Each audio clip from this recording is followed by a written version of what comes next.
doradca techniczny nie będzie wiedział.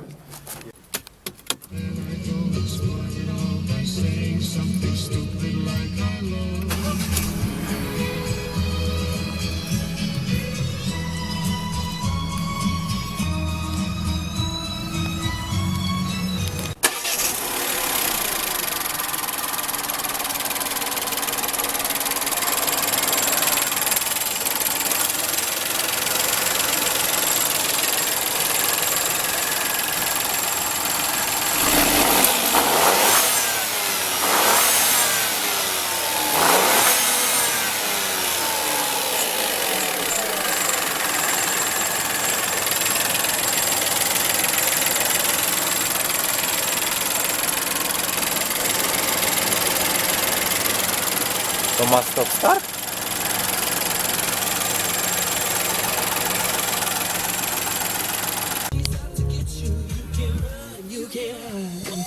No zgasł. I co teraz? Gazu? No, bez hamulca.